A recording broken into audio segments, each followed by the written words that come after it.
जय हिंद दोस्तों आप सभी का एक बार फिर स्वागत है आपके अपने सैनिक वेलफेयर यूट्यूब चैनल में। दोस्तों OROP यानी वन रैंक वन पेंशन के रिवीजन पर लटकी तलवार। अब OROP का क्या होगा, क्या वजह है OROP पर क्यों तलवार लटकी, आज इसकी बात करेंगे। और दोस्तों दूसरा, मिलिट्री सर्विस पे एक समान MSP आपको क्यों नहीं मिल रही, क्या वजह है ना मिलने की, क्या उसके पीछे मेन कारण है, उस पर चर्चा करेंगे।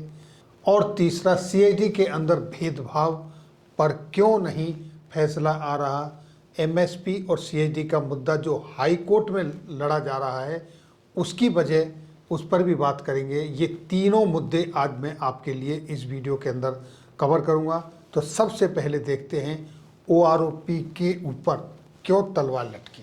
तो दोस्तों जैसा कि आप यहाँ देख पा रहे हैं, मेजर जनरल सतवीर सिंह सेना मेडल, उनकी तरफ से वन रैंक वन पेंशन यानी OROP के ऊपर जो लेटेस्ट अपडेट है वो ये है कि जनरल साहब ने 13 अप्रैल 2022 को सुप्रीम कोर्ट में रिव्यू पिटीशन दाखिल कर दी है एक्चुअल OROP ग्रांट के संदर्भ में। और उन्होंने ये ऐसा किया है क्योंकि सुप्रीम कोर्ट का कोई जजमेंट आने के बाद 30 दिन के अंदर अंदर रिव्यू पिटीशन दाखिल करनी होती है अगर आपको करना है तो उन्होंने इसलिए ये रिव्यू पिटीशन दाखिल की है। उनका ये कहना है कि 16 मार्च को जो सुप्रीम कोर्ट ने जजमेंट दिया है उसको रेक्टिफाई करने के लिए ये ज़रूरी था। अब उनकी ये रिव्यू पिटीशन दाखिल होने के बाद कुछ प्रतिक्रियाएं आई हैं, वो क्या हैं देखिए। पहले संधू जी कहते हैं कि क्या general Satvir Singh ex serviceman की जो समुदाय है, एक्स सर्विसमैन जो कम्युनिटी है, उनका ठेका ले रखा है उन्होंने। अगर वो सुप्रीम कोर्ट के फैसले से सेटिस्फाइड नहीं थे, अनसेटिस्फाइड थे, तो उन्होंने अपनी खुद की याचिका डालते। और दोस्तों विश्वजीत डे जी ने क्या कहा जनरल सतवीर जी से, उन्होंने पूछा है उनसे कि OROP स्कीम जो है वो जो जवान 15 से 20 साल के लिए रिटायर्ड हो जाते हैं उनके लिए है या उन ऑफिसर्स के लिए है जो 26 से लेके 32 साल तक की सर्विस करके अपना सुपर एनुएशन यानी पूरी सर्विस करने के बाद पेंशन आते हैं उनके लिए है, ये किसके लिए जाना ज़्यादा लाभदायक है।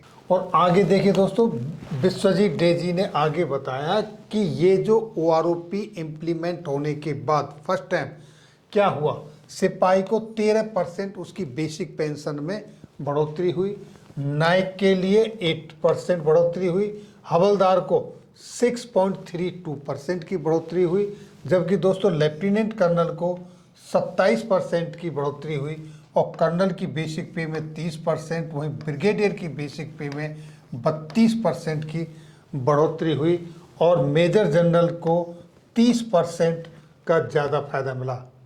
तो इस तरीके से कौन ज़्यादा इससे लाभान्वित हुआ, वो जवान जो 15 से 20 साल में रिटायर्ड होते हैं। ये OROP एक्चुअली है किसके लिए, ये विश्वजीत जी का सवाल था। अगली प्रतिक्रिया देखिए दोस्तों, राम अवतार सिंह तनवर जी की तरफ से आई है।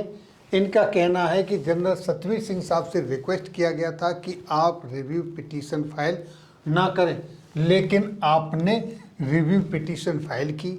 इसका मतलब ये है कि आप सरकार के साथ मिले हुए हो, यानी कि आप नहीं चाहते कि एक्स सर्विसमैन को बेनिफिट मिले, इसलिए आप, और सरकार नहीं चाहती कि एक्स सर्विसमैन को कुछ बेनिफिट हो, उनको कुछ दिया जाए, और आप सरकार के साथ कोऑपरेट कर रहे हो, ये सरकार का आप साथ दे रहे हो, इसका मतलब आप सरकार के साथ मिले हुए हो। अगला कमेंट देखिए दोस्तों, कर्नल NS मल्हान साहब का बहुत ही इंपॉर्टेंट कमेंट्स है। उन्होंने कहा है कि हमको जीते जी अगर 10 रुपये मिल जाते हैं तो वो मरने के बाद अगर हमको हजारों रुपये मिले उससे बेटर है। उन्होंने कहा a penny in hand is better than a pound after death, यानी कि मरने के बाद हजारों रुपये मिलने से अच्छा है कि जीते जी 100 रुपये मिल जाए। इसका मतलब जो सुप्रीम कोर्ट का जजमेंट आया है, अगर उसके बाद रिवीजन होता है तो जो कुछ मिलता है वो अच्छा है, इससे कि हम इंतज़ार करते रहें और ये डिसीजन आने से पहले हम ये दुनिया छोड़ के चले जाएं।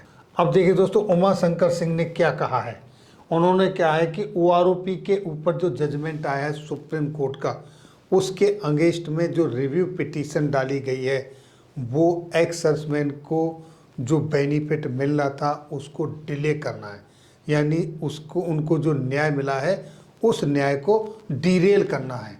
दोस्तों, ब्रिगेडियर A.K. जयराज साहब का स्टेटमेंट उन्होंने जो कहा है उसको बताने से पहले मैं आपको एक चीज़ याद दिलाना चाहता हूँ कि जब 2014 में माननीय प्रधानमंत्री नरेंद्र मोदी जी पहली बार पार्लियामेंट में गए तो उन्होंने माथा टेक कर उसको मंदिर की तरह माना और माथा टेकने के बाद अंदर हुए।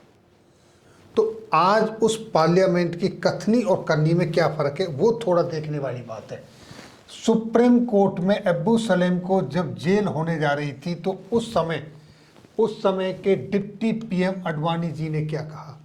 पुर्तगाल से जब वो अब्दुल सलेम को लेकर आए थे तो वहाँ उन्होंने उनको आश्वासन दिया था, एश्योरेंस दिया था कि हम 25 साल से ज़्यादा की सज़ा इनको नहीं होने देंगे। तो उन्होंने अपने उस वचन को माना, निभाया, कितना उसको वजन दिया।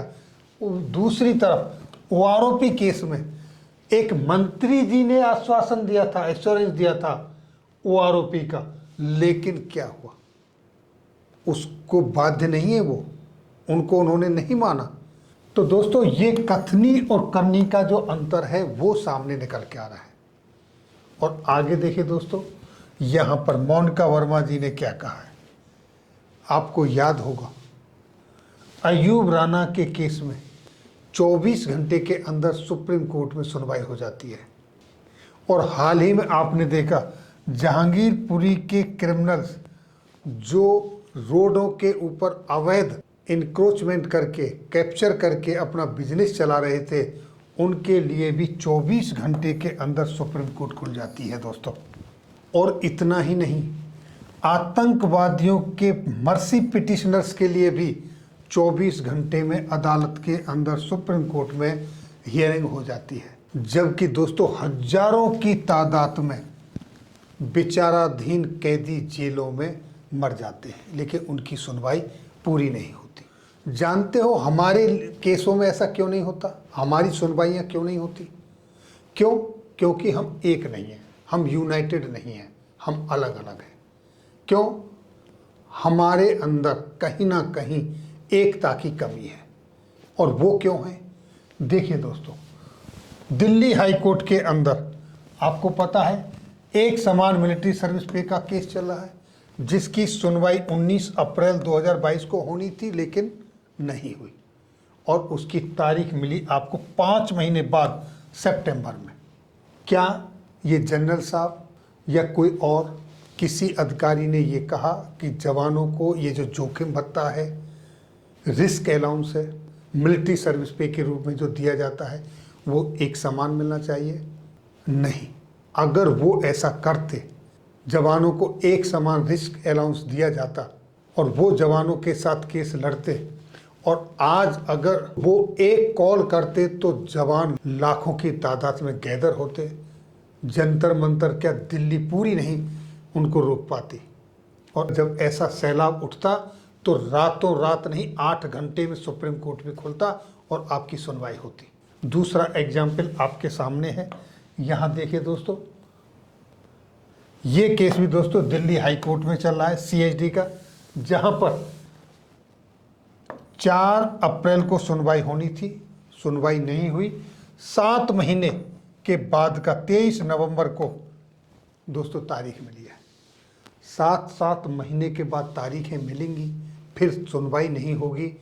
जितने भी याचिकाकर्ता हैं जो आज उम्मीद लगा के बैठे हैं वो शायद इस दुनिया से चले जाएंगे, तब तक इन केसों का फैसला नहीं आने वाला है।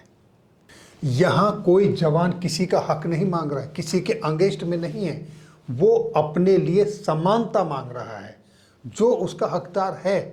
अगर एक यूनाइट हो, अधिकारी चाहें तो ये हो सकती हैं, सारी समस्याएं सॉल्व हो सकती हैं। सब मिले तो सरकार झुकेगी किसके सामने? संख्या बल पे झुकती है। गवर्नमेंट संख्या बल के सामने झुकती है। आप कितनी भी देशभक्ति करो, आप कितने भी न्यौछावर हो जाओ, लेकिन आप देख रहे हो कि आपके केसों की क्या हालत है। आपको आपके स्टेट में, आपके होम टाउन में कितने भी बड़े अधिकारी हो, जवान हो, कुछ भी हो, थाने के अंदर चले जाओ, एक सिपाही डांट मार देता है, एक कांस्टेबल, एक एसआई। क्या इज्जत करते हैं आपकी? कोई इज्जत नहीं करते। किस लिए? क्योंकि आप एक नहीं हो, आप कहीं संगठित नहीं हो, आप किसी का विरोध नहीं करते। और आप जब संगठित नहीं है, आप विरोध नहीं करते हैं, तो आपकी बात कौन सुनेगा? डेमोक्रेसी के अंदर, प्रजातंत्र के अंदर प्रजा की जनसंख्या बल की वैल्यू होती है, और एक्स सर्विसमैन एक बहुत बड़ी संख्या में है। अगर वो यूनाइट हो तो सब कुछ हल हो सकता है। लेकिन अपने अपने स्वार्थ के लिए अगर आप लड़ते रहेंगे तो यही परिणाम होगा, और इससे ज़्यादा और बदतर होगा। अच्छा कुछ होने की उम्मीद नहीं है। तो दोस्तों, ये थी जानकारी ओआरओपी, मिलिट्री सर्विस पे और सीएसडी के संदर्भ में। फिर मिलेंगे किसी नई जानकारी के साथ अगली वीडियो में। तब तक के लिए दोस्तों, जय हिंद, जय भारत।